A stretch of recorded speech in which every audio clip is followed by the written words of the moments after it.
한 아이가 있었습니다. 이 아이의 첫 말은 엄마도 배고파도 아니었습니다. 아빠였습니다. 그런데 이상한 점이 있었습니다. 그 아빠는 아이의 친아버지가 아니었습니다. 아니, 아이를 본 적도 없는 사람이었습니다. 산속에서 혼자 사는 사냥꾼이었지요. 그 사냥꾼은 사람을 피해 살았습니다. 전쟁의 상처가 너무 깊어서 사람의 얼굴을 보면 죽은 전우들의 환영이 보였거든요. 그런 사람이 어떻게 아이를 키웠을까요? 더 놀라운 건 그 아이의 정체였습니다. 훗날 세상 사람들이 알게 되었을 때 모두가 경악했습니다. 이 아이는 영모로 멸문지화를 당한 좌의정 집안의 유일한 후손이었던 겁니다. 그래서 많은 사람들이 아이를 데려가려 했습니다. 누군가는 죽이려 했고, 누군가는 이용하려 했고, 누군가는 구하려 했습니다. 하지만 12살 아이의 대답은 단호했습니다. 날 살린 사람이 부모입니다. 대체 그 산속에서 무슨 일이 있었던 걸까요? 한 사냥꾼과 한 아이의 이야기 지금 시작합니다. 이 영상을 찾아주신 모든 분들께 감사드립니다. 구독과 좋아요 부탁드리며 지금 보고 계신 지역을 댓글로 남겨주시면 여러분의 하루에 작은 복이 찾아가길 빌겠습니다. 그럼 오늘의 이야기 시작해 볼까요? 깊은 산속 지리산 깊은 계곡에 한 사내가 살고 있었습니다. 이름은 강철수. 45살이었습니다. 긴 수염이 가슴까지 내려왔고 얼굴은 햇볕에 검게 그을렸습니다. 왼쪽 팔뚝에는 긴 칼자국이 있었지요. 임진왜란 때 왜군의 칼에 베인 상처였습니다. 철수는 10년 전 전쟁이 끝난 후 이 산으로 들어왔습니다. 마을로 돌아가지 못했습니다. 아니, 돌아갈 수가 없었습니다. 전쟁터에서 너무 많은 것을 보았거든요. 옆에서 쓰러지는 전우들, 피 흘리며 죽어가는 사람들. 밤마다 그 얼굴들이 눈앞에 어른거렸습니다. 철수야, 내 아들 좀 부탁한다. 전우 김서방이 마지막으로 남긴 말이었습니다. 철수는 그 말을 지키지 못했습니다. 전쟁이 끝나고 김서방의 마을에 갔을 때 그 집은 이미 불타 없어져 있었습니다. 그날부터 철수는 사람을 볼 수가 없었습니다. 사람만 보면 김서방의 얼굴이 보였습니다. 내 아들은? 하고 묻는 것 같았습니다. 그래서 산으로 들어왔습니다. 산은 조용했습니다. 짐승들만 있었습니다. 노루, 멧돼지, 산토끼.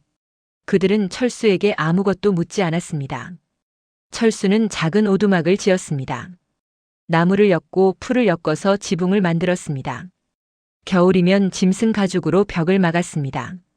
사냥을 해서 먹고 살았습니다. 덫을 놓고 활을 쏘았습니다. 필요한 만큼만 잡았습니다. 고기를 말려서 겨울 양식으로 삼았지요. 한 달에 한 번씩 산 아래 마을에 내려갔습니다. 짐승 가죽을 팔고 소금과 곡식을 샀습니다. 말은 하지 않았습니다. 물건만 내밀고 돈을 받고 다시 산으로 올라갔습니다. 마을 사람들은 철수를 산귀신이라고 불렀습니다. 저 사람 말도 안 한대. 귀신이 씌었나 봐. 철수는 신경 쓰지 않았습니다. 그게 편했습니다. 그렇게 10년이 흘렀습니다. 그리고 그날 밤이 왔습니다. 7월 보름 장마가 한창이었습니다. 저녁부터 비가 내리기 시작했습니다. 처음엔 부슬부슬 내리더니 밤이 되자 억수같이 쏟아졌습니다. 천둥이 쳤습니다. 번개가 번쩍였습니다. 철수는 오두막 안에 앉아 있었습니다. 불을 피워놓고 젖은 옷을 말리고 있었지요. 그런데 이상한 소리가 들렸습니다. 으앙, 으앙. 사람 소리였습니다. 아니, 아기 우는 소리였습니다. 철수는 귀를 의심했습니다. 이 깊은 산속의 아기라니? 으앙. 소리가 더 커졌습니다.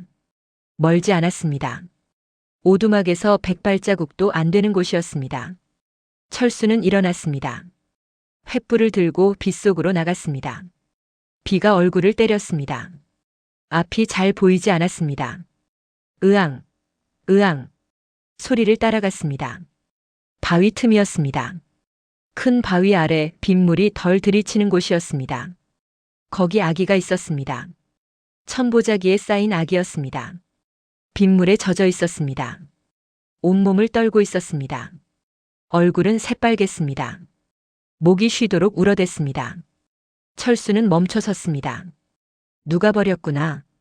한눈에 알 수 있었습니다. 이런 곳에 아기가 있을 리 없었습니다. 누군가 일부러 숨긴 겁니다. 철수는 돌아서려 했습니다. 내 일이 아니야. 그런데 발이 떨어지지 않았습니다. 아기가 철수를 봤습니다. 울음을 멈췄습니다. 그리고 작은 손을 뻗었습니다. 아, 아빠. 철수는 얼어붙었습니다. 지금 뭐라고 했습니까? 아빠.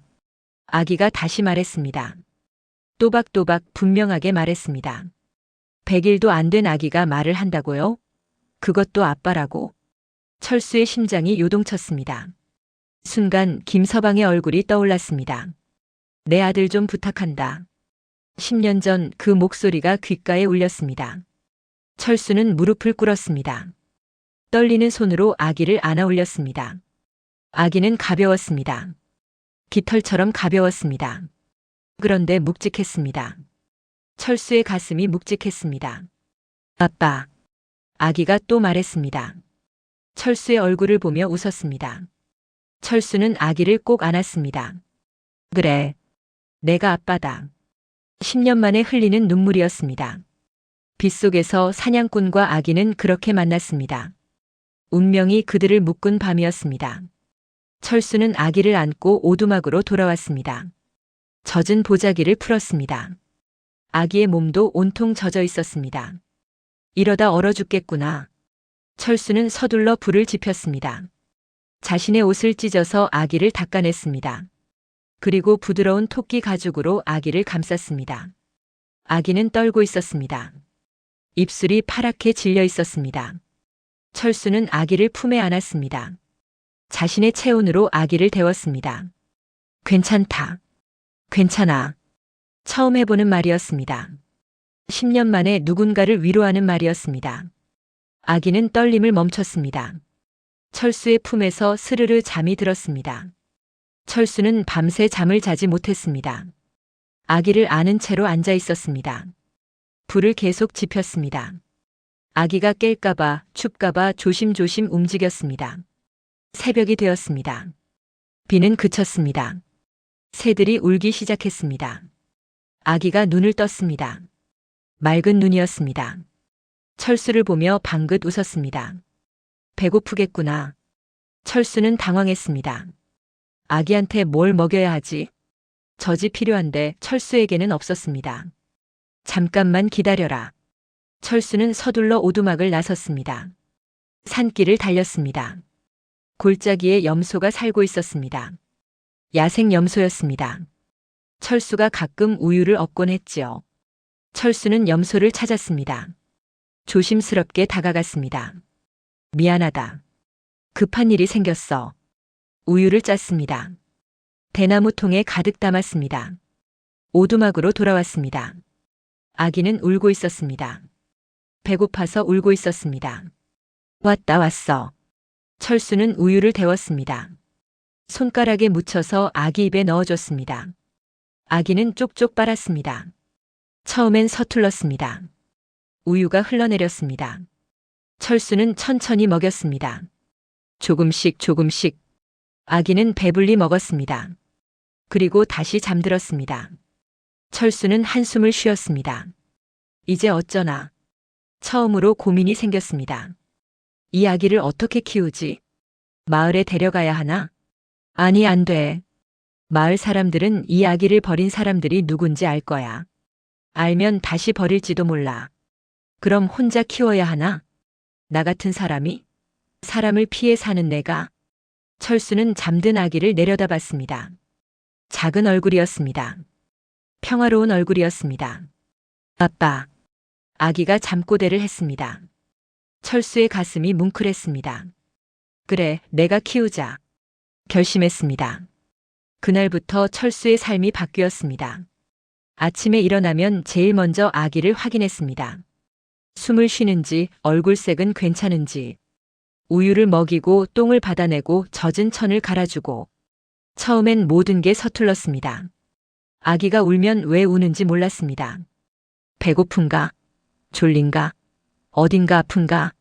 하나하나 배워갔습니다. 아, 이렇게 우는 건 배고프다는 거구나. 이렇게 칭얼대는 건 졸리다는 거고, 이렇게 팔다리를 버둥거리는 건 똥을 싼 거야. 한 달이 지났습니다. 아기는 부쩍 자랐습니다. 얼굴에 살이 올랐습니다. 웃음도 많아졌습니다. 철수만 보면 까르르 웃었습니다. 철수도 달라졌습니다. 웃는 법을 다시 배웠습니다. 아기가 웃으면 자신도 웃게 되었습니다. 말도 많아졌습니다. 오늘 날씨가 참 좋지? 저기 저 새 좀 봐. 까치야. 배고프지? 이제 먹자. 혼자 중얼거리는 게 아니었습니다. 아기에게 말하는 거였습니다. 아기는 알아듣는 것 같았습니다. 철수가 말하면 고개를 까딱였습니다. 손을 뻗었습니다. 석 달이 되었을 때였습니다. 아기가 또 말을 했습니다. 박. 철수가 우유를 끓이고 있을 때였습니다. 뭐라고? 박. 아기가 웃으며 말했습니다. 철수는 깜짝 놀랐습니다. 너 벌써 말을 하는 거냐? 보통 아기는 돌이 되어야 말을 시작한다고 들었습니다. 그런데 석 달 만에? 똑똑한 녀석이구나. 철수는 기뻤습니다. 자랑스러웠습니다. 그날부터 철수는 아기에게 더 많이 말을 걸었습니다. 이건 나무야. 나무. 이건 물. 물. 이건 하늘. 저건 구름. 아기는 금방 따라했습니다. 나무. 물. 하늘. 6달이 되었을 때 아기는 문장을 말했습니다. 아빠 배고파. 아빠 저기 봐. 철수는 감탄했습니다. 이 녀석 보통 아이가 아니야. 이름을 지어줘야겠다고 생각했습니다. 내 이름은 한이다. 이한. 한은 한 가지라는 뜻이었습니다. 하나밖에 없는 소중한 아이라는 뜻이었습니다. 하나. 아기가 웃었습니다. 한. 자기 이름을 알아들었습니다. 철수는 한이를 등에 업고 산을 다녔습니다. 사냥을 갈 때도 나무를 할 때도 물을 기를 때도 한이는 철수의 등에서 세상을 배웠습니다. 나무 이름, 풀 이름, 짐승 이름. 어떤 열매를 먹을 수 있는지, 어떤 풀이 약이 되는지. 한이는 한 번 듣고 다 기억했습니다. 아빠, 저건 머루나무. 저건 노루. 저 풀은 독이 있어. 철수는 놀라고 또 놀랐습니다. 이 아이는 정말 특별하구나. 그렇게 첫날들이 흘렀습니다. 사냥꾼은 아버지가 되었고 아기는 철수의 딸이 되었습니다. 산속에 둘만의 세상이 만들어졌습니다. 하지만 세상은 그들을 가만히 두지 않을 참이었습니다. 3살이 되었을 때였습니다. 한이는 이미 어른처럼 말을 했습니다. 문장이 길고 정확했습니다. 아빠, 오늘은 날씨가 흐린데 비가 올 것 같아요. 구름이 낮게 깔렸거든요. 철수는 매번 놀랐습니다. 이 나이에 이런 걸 알다니. 한이는 관찰력이 뛰어났습니다. 바람의 방향을 보고 날씨를 맞췄습니다. 짐승의 발자국을 보고 언제 지나갔는지 알았습니다. 어느 날 철수가 말했습니다. 하나, 이제 산길을 외워야 한다. 네, 아빠. 철수는 한이를 데리고 산을 돌았습니다. 이 바위를 기억해라. 곰 머리처럼 생겼지? 이 바위가 보이면 오두막이 서쪽에 있다. 저 큰 소나무 가지가 3갈래로 갈라진 거 보이지? 저게 북쪽 경계야. 이 계곡물 소리를 기억해라. 물소리가 크게 들리면 동쪽으로 가는 거야. 한이는 고개를 끄덕였습니다. 일주일 후 철수가 물었습니다. 하나, 여기가 어디지? 곰바위에서 100걸음 남쪽이에요. 오두막은 북서쪽으로 200걸음이고요. 철수는 웃었습니다. 정확하구나. 한 달 후에는 한이가 혼자서도 길을 찾았습니다. 아빠, 저 혼자 샘물 길러 다녀올게요. 조심해라. 한이는 대나무 통을 들고 샘으로 갔습니다. 길을 잃지 않았습니다. 정확히 샘을 찾아갔고 정확히 돌아왔습니다. 철수는 안심했습니다. 이 아이는 이 산에서 살아남을 수 있어. 7살이 되었습니다. 한이의 키가 철수의 허리까지 왔습니다. 얼굴은 까무잡잡했지만 눈은 맑았습니다. 철수가 말했습니다. 하나, 이제 사냥을 배워야 한다. 사냥이요? 그래. 너도 곧 어른이 될 거야. 스스로 먹을 것을 구해야 해. 철수는 작은 활을 만들어줬습니다.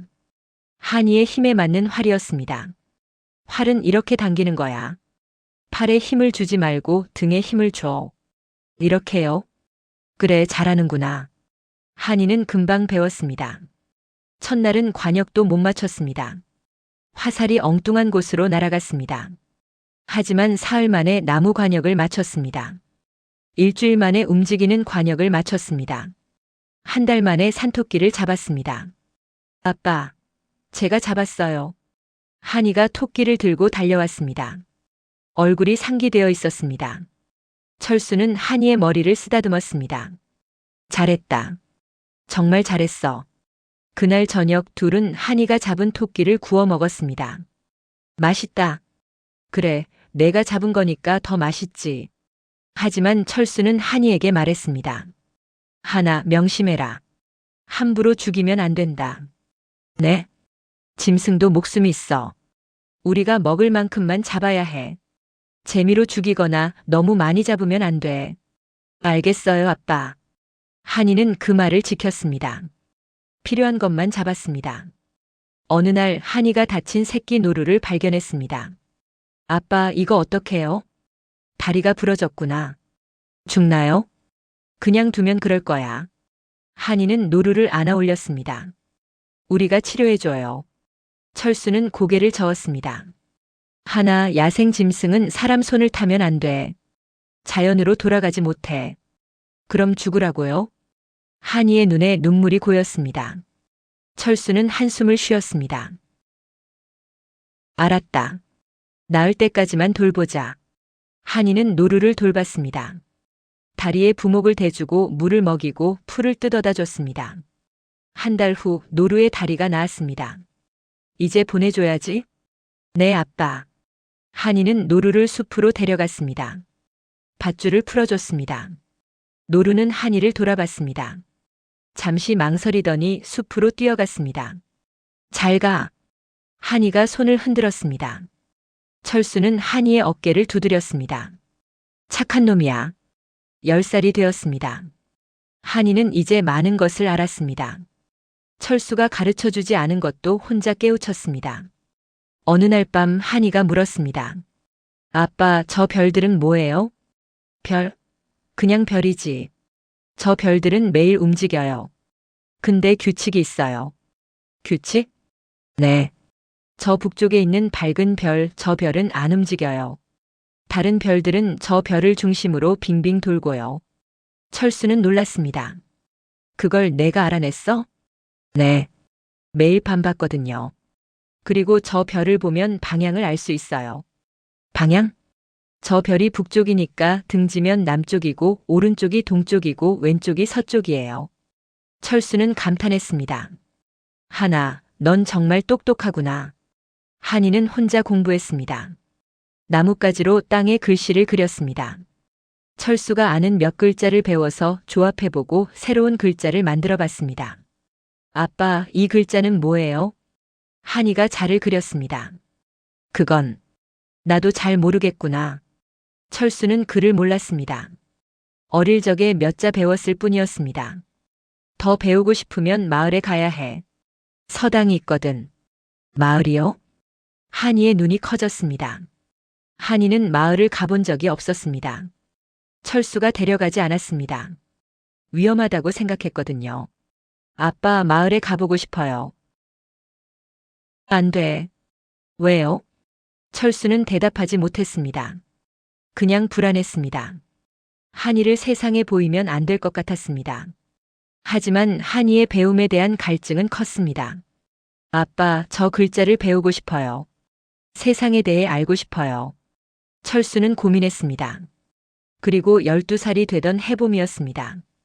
철수가 결심했습니다. 하나, 마을에 가자. 정말요? 대신 조심해야 해. 사람들이 내게 물어보면 대답하지 마. 알겠지? 네. 한이는 기뻤습니다. 하지만 그것이 모든 것을 바꾸는 시작이 될 줄은 몰랐습니다. 산 아래 세상에는 한이를 기다리는 사람들이 있었습니다. 어떤 이는 한이를 죽이려 했고, 어떤 이는 이용하려 했고, 어떤 이는 구하려 했습니다. 운명의 톱니바퀴가 돌아가기 시작했습니다. 봄날이었습니다. 철수와 한이는 산을 내려갔습니다. 12년 만에 한이가 처음으로 마을에 가는 날이었습니다. 한아, 내 곁에서 떨어지지 마라. 네, 아빠. 마을이 보였습니다. 한이는 눈이 휘둥그레졌습니다. 와, 집이 이렇게 많아요? 조용히 해라. 기와집들이 줄지어 서 있었습니다. 사람들이 오갔습니다. 장터에서는 물건을 파는 소리가 들렸습니다. 쌀 사려.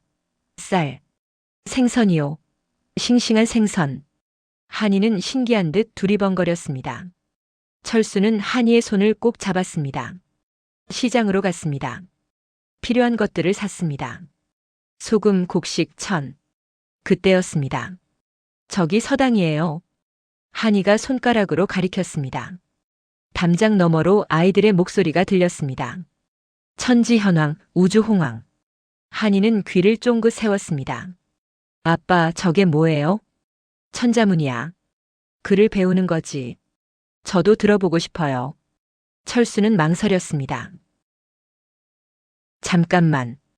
둘은 서당 담장 밖에 섰습니다. 안에서 훈장이 가르치는 소리가 들렸습니다. 이 글자는 하늘 천자다. 하늘을 뜻하는 거야. 한이는 땅에 나뭇가지로 글자를 따라 그렸습니다. 맞구나. 제가 아는 글자예요.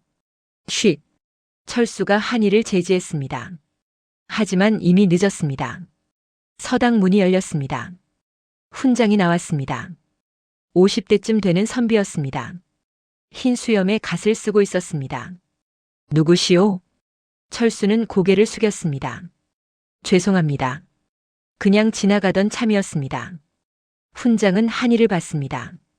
이 아이가 천자문을 아나? 아닙니다. 착각하셨을. 방금 천자를 땅에 그렸는데 훈장이 땅을 가리켰습니다. 한이가 그린 글자가 정확히 적혀 있었습니다. 아이, 내가 그렸느냐? 한이는 고개를 끄덕였습니다. 누가 가르쳐 줬느냐? 혼자 배웠어요.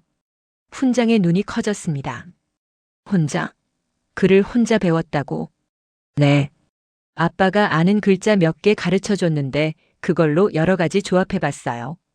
훈장은 믿을 수 없다는 표정이었습니다. 그럼 이 글자는 아느냐? 훈장이 땅에 을 썼습니다. 한이는 잠시 들여다봤습니다. 해일, 달, 월, 별성. 마지막 글자는 모르겠어요. 훈장은 숨이 멎을 듯 놀랐습니다. 한 번도 배운 적 없는 글자를 보고 있다니. 운이 좋았어요. 해는 동그랗게 생겼고 달은 초승달처럼 구부러져 있고 별은 점들이 있으니까요. 훈장은 철수를 봤습니다. 이 아이의 아버지시오? 네. 이 아이는 천재요. 보통 아이가 아니오. 어디 사시오? 산속에 삽니다. 산속이라니. 이 아이를 서당에 보내시오. 내가 가르치겠소. 철수는 고개를 저었습니다. 괜찮습니다. 저희는 산에서 사는 게 좋습니다. 안 돼요. 이런 재능을 썩힐 수는 없소. 훈장의 목소리가 컸습니다. 사람들이 모여들었습니다. 무슨 일이야? 저 아이가 천재래. 산에 사는 아인데 글을 혼자 배웠대. 철수는 불안했습니다. 너무 많은 사람들이 한이를 보고 있었습니다. 가자, 한아.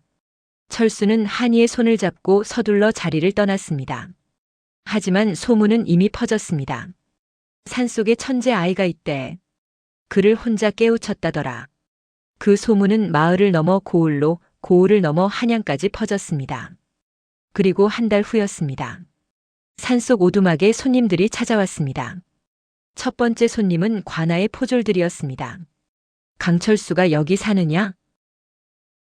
누구십니까? 사또께서 보자 하신다. 내 딸이 천재라며? 철수는 경계했습니다. 제 딸은 평범한 아이입니다. 말이 안 통하는군. 어디 아이를 좀 보자. 포졸들이 오두막 안을 들여다봤습니다. 한이가 나왔습니다. 무슨 일이세요? 포졸 하나가 한이를 유심히 봤습니다. 그리고 갑자기 얼굴이 굳어졌습니다. 잠깐. 너 혹시... 포졸은 무언가를 꺼냈습니다. 그림이었습니다. 낡은 초상화였습니다. 이 사람을 아느냐? 한이는 고개를 저었습니다. 모르는데요. 포졸은 초상화와 한이를 번갈아 봤습니다. 눈썹, 코, 인매. 똑같아. 무슨 소리를. 이 아이는 좌의정 이판서의 손녀다. 순간 공기가 얼어붙었습니다. 철수는 포졸의 칼을 빼앗아 들었습니다. 여기서 나가시오. 감히. 한 발자국만 더 다가오면 베겠소. 포졸들은 물러섰습니다. 좋다. 오늘은 물러가지. 하지만 곧 군사를 데리고 오겠다. 포졸들이 사라졌습니다. 철수는 주저앉았습니다. 하나. 넌. 아빠 좌의정이 뭐예요? 나라의 높은 벼슬이야. 그런데 철수는 기억을 더듬었습니다. 12년 전 이판서 집안이 영모로 몰려 멸문지화를 당했다는 소문을 들었습니다. 설마 한이가 그 집안의 후손이란 말인가? 그렇다면 한이를 버린 이유도 알 것 같았습니다. 살리기 위해서였습니다. 그날 밤 두 번째 손님이 왔습니다. 화려한 옷을 입은 양반이었습니다. 뒤에 하인들을 거느리고 있었습니다. 강철수를 찾소. 누구시오? 나는 박대감이요. 한양에서 왔소. 박대감은 미소를 지었습니다. 하지만 그 눈은 차가웠습니다. 이한이라는 아이가 여기 있다고 들었소. 무슨 용건이십니까? 그 아이는 역적의 후손이요. 마땅히 죽어야 하오. 철수는 한이를 뒤로 숨겼습니다. 이 아이는 역적이 아닙니다. 혈통이 역적이요. 12년 전 이판서는 나라를 배신했소. 그 핏줄은 남겨둬선 안 돼요. 아이가 무슨 죄가 있습니까? 박대감은 냉소했습니다. 아이를 내놓으시오. 그럼 당신은 살려주겠소. 안 됩니다. 어리석은 자로군. 박대감이 손을 들었습니다. 하인들이 칼을 뽑았습니다. 바로 그때였습니다. 세 번째 손님이 나타났습니다. 서당 훈장이었습니다. 그리고 여러 선비들이 함께 있었습니다. 박대감 물러가시오. 이게 누구요? 유 훈장이 아니오. 이 아이는 무고하오. 아이에게 죄를 묻는 것은 하늘의 이치에 어긋나오. 하늘의 이치라. 웃기는군. 나와 내 제자들이 이 아이를 보호하겠소. 감히 손 때려거든 우리를 먼저 베시오. 선비들이 한이 앞을 막아섰습니다. 박대감은 혀를 찼습니다. 좋소. 오늘은 물러가지. 하지만 이 일은 끝나지 않았소. 박대감 일행이 사라졌습니다. 유 훈장이 철수에게 말했습니다. 이 아이를 우리가 데려가겠소. 한양의 은밀한 곳에 숨기고 공부를 시키겠소. 그래야 이 아이가 삽니다. 철수는 한이를 봤습니다. 한이도 철수를 봤습니다. 아빠. 사람들이 한이를 데려가려 했습니다. 그때 한이가 소리쳤습니다. 싫어요. 모두가 멈췄습니다. 나는 안 가요. 하나, 여기 있으면 위험해. 저 사람들이 널. 아빠 없이는 안 가요. 한이의 눈에 눈물이 고였습니다. 여러분은 제 출신을 말씀하시는데 저는 제 출신이 뭔지 모르겠어요. 저는 그냥 아빠의 딸이에요. 유 훈장이 말했습니다. 하나, 넌 이판서 대감의 손녀다. 고귀한 혈통이야. 아니에요. 한이는 철수의 손을 꼭 잡았습니다. 날 살린 사람이 부모예요. 날 키운 사람이 아버지예요. 혈통이 뭔지는 모르겠지만 저는 강철수의 아들이에요. 철수의 눈에서 눈물이 흘렀습니다. 하나. 아빠, 우리 여기서 살아요. 함께요. 철수는 한이를 꼭 안았습니다. 그래. 그래, 우리 함께 살자. 유 훈장은 한숨을 쉬었습니다. 위험할 텐데. 괜찮습니다. 제가 지키겠습니다. 그렇다면 우리가 할 수 있는 건 이 아이를 가르치는 것뿐이군요. 제가 가끔 올라오겠습니다. 이 아이에게 글을 가르치겠습니다. 감사합니다. 그날 밤 한이와 철수는 마지막 선택을 했습니다. 혈통을 버리고 가족을 선택했습니다. 하지만 위험은 끝나지 않았습니다. 박대감은 물러나지 않을 것이었습니다. 진짜 싸움은 이제부터였습니다. 그날 밤부터 철수와 한이는 더 깊은 산속으로 들어갔습니다. 오두막을 버리고 동굴에서 지냈습니다. 사람들의 눈에 띄지 않기 위해서였습니다. 유 훈장은 약속을 지켰습니다. 한 달에 한 번씩 산을 올라왔습니다. 책을 가져왔습니다. 한이에게 글을 가르쳤습니다. 하나, 넌 정말 똑똑하구나. 여자아이가 이 나이에 사서삼경을 읽다니. 훈장님 덕분입니다. 아니야. 내 안에 있던 재능일 뿐이야. 안타깝구나. 내가 남자였다면 과거에 응시할 수 있었을 텐데. 한이는 씁쓸하게 웃었습니다. 괜찮아요, 훈장님. 저는 그냥 배우는 것 자체가 좋아요. 한이는 빠르게 배웠습니다. 논어, 맹자, 시경, 서경. 모두 읽고 이해했습니다. 의학서적도 읽었습니다. 본초 강목을 외웠습니다. 철수는 그런 한이를 자랑스럽게 바라봤습니다. 내 딸이 이렇게 훌륭하게 자라다니. 하지만 평화는 오래가지 않았습니다. 한이가 15살이 되던 해 가을이었습니다. 박대감이 다시 나타났습니다. 이번에는 군사들을 데리고 왔습니다. 이한을 내놓아라. 철수는 화를 들었습니다. 물러가시오. 끝까지 반항하겠다는 거냐? 군사들이 화살을 겨눴습니다. 바로 그때 한이가 앞으로 나섰습니다. 그만하세요.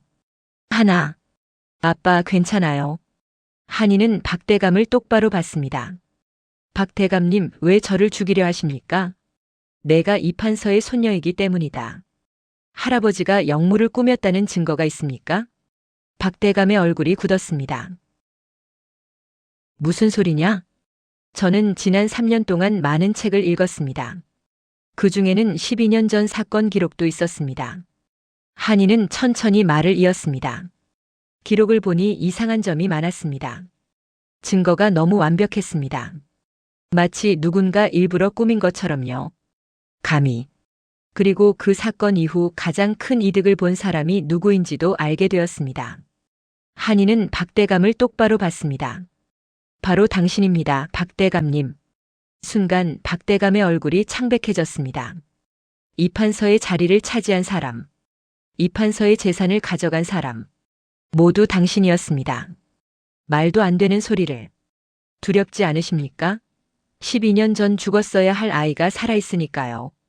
진실을 알아버린 아이가 세상에 나가면 어떻게 될까요? 박대감은 칼을 빼들었습니다.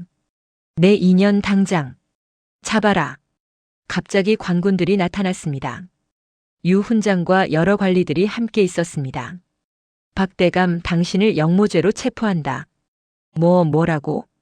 우리는 지난 3년 동안 증거를 모았소. 12년 전 사건의 진범은 당신이요. 박대감은 그 자리에 무릎을 꿇었습니다. 모든 것이 끝났습니다. 진실이 밝혀졌습니다. 한이의 할아버지 이판서는 무고했습니다. 진짜 역적은 박대감이었습니다. 유 훈장이 한이에게 말했습니다. 하나, 이제 한양으로 가자. 내 집안의 명예가 회복되었다. 재산도 돌려받을 수 있어. 한이는 철수를 봤습니다. 아빠도 함께 가시죠? 나는. 산이 편하구나. 아빠. 철수는 한이의 머리를 쓰다듬었습니다. 하나, 넌 세상으로 나가야 해. 내 재능을 썩힐 수는 없어. 하지만 여자는 과거도 볼 수 없는데. 과거만이 길은 아니야. 넌 사람들을 도울 수 있어.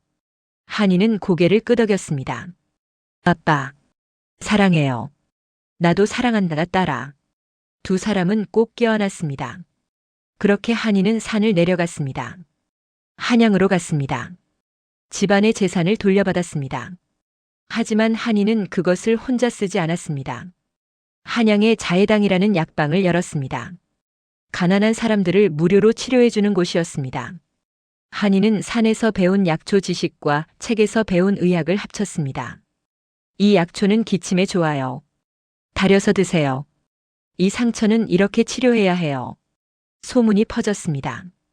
자해당에 가면 병이 낫는데, 거기 여자 의원이 있는데 신기 같은 솜씨래.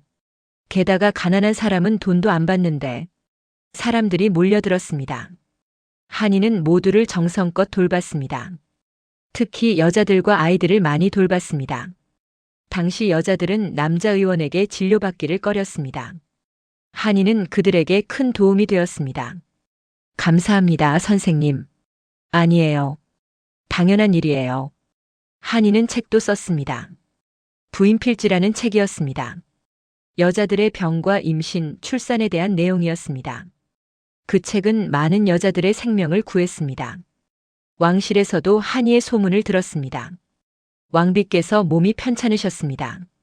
궁궐 의원들이 치료했지만 낫지 않았습니다. 한이라는 여인을 불러오라. 한이는 궁궐로 들어갔습니다. 왕비를 진료했습니다. 마마, 이 약을 드시면 나으실 겁니다.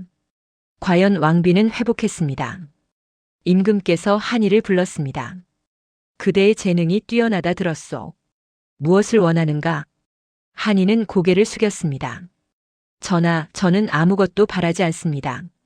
다만 한 가지 소원이 있습니다. 말해보시오. 가난한 백성들도 병을 치료받을 수 있는 약방을 더 많이 만들고 싶습니다. 임금은 감탄했습니다. 좋소. 전국에 자해당을 세우도록 하시오. 내가 지원하겠소. 한이는 절을 올렸습니다. 그렇게 한이는 조선 최고의 여의가 되었습니다. 하지만 한이는 여전히 매년 봄과 가을 산을 찾았습니다. 철수를 보러 갔습니다. 아빠 잘 지내셨어요? 그래. 넌? 잘 지내요. 요즘 이런 일이 있었어요. 한이는 세상 이야기를 들려줬습니다. 철수는 웃으며 들었습니다. 우리 딸 자랑스럽구나. 다 아빠 덕분이에요. 세월이 흘렀습니다. 한이는 나이가 들었습니다. 30대가 되었습니다. 40대가 되었습니다. 한이는 결혼하지 않았습니다. 평생 백성들을 돌보는 일에 헌신했습니다. 철수도 늙었습니다. 머리가 하얗게 새었습니다. 허리가 굽었습니다. 한이는 여전히 산을 찾았습니다. 아빠, 제가 모시고 갈게요. 아직 괜찮아. 아빠, 이젠 편하게 사세요. 난 충분히 편해. 내가 잘 사는 거 보는 게 내 행복이야. 그리고 어느 겨울날이었습니다. 철수는 조용히 눈을 감았습니다. 오두막 안에서 평화롭게. 한이는 그날 밤 산에 올랐습니다. 철수의 손을 잡았습니다. 차가웠습니다. 아빠. 한이는 울었습니다. 한참을 울었습니다. 장례를 치렀습니다. 산에 묻었습니다. 철수가 가장 사랑했던 곳에 묘비에 이렇게 썼습니다. 강철수지며 이한의 아버지. 그날 이후에도 한이는 매년 산을 찾았습니다. 묘 앞에 앉아 말을 걸었습니다. 아빠 잘 지내세요? 저는 잘 지내요. 오늘은 임산부 10명을 돌봤어요. 모두 건강하게 아기를 낳을 거예요. 한이는 평생 백성들을 돌봤습니다. 역사에는 이렇게 기록되었습니다. 조선 중기의 명예 이한. 수많은 생명을 구한 여의. 하지만 한이는 자신을 이렇게 생각했습니다. 강철수의 딸.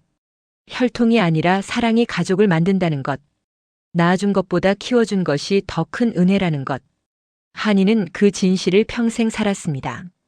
그리고 훗날 한이도 늙어서 세상을 떠날 때 마지막 소원이 무엇이냐는 물음에 이렇게 대답했습니다. 저를 산에 묻어주세요. 아빠 곁에. 사람들은 그 뜻을 따랐습니다. 지리산 깊은 곳 2개의 묘가 나란히 있습니다. 아버지와 딸. 혈연은 아니었지만 진짜 가족이었던 두 사람. 그들의 이야기는 오늘까지 전해져 내려옵니다. 진정한 부모는 낳아준 사람이 아니라 사랑으로 키워준 사람이라는 것을. 가족은 피가 아니라 마음으로 만들어진다는 것을. 그리고 여자라는 이유로 기회를 막아도 진짜 재능은 다른 길을 찾는다는 것을. 이것이 산속 사냥꾼과 천재 소녀의 이야기입니다. 여러분, 오늘 이야기가 마음에 드셨다면 좋아요와 구독 부탁드립니다.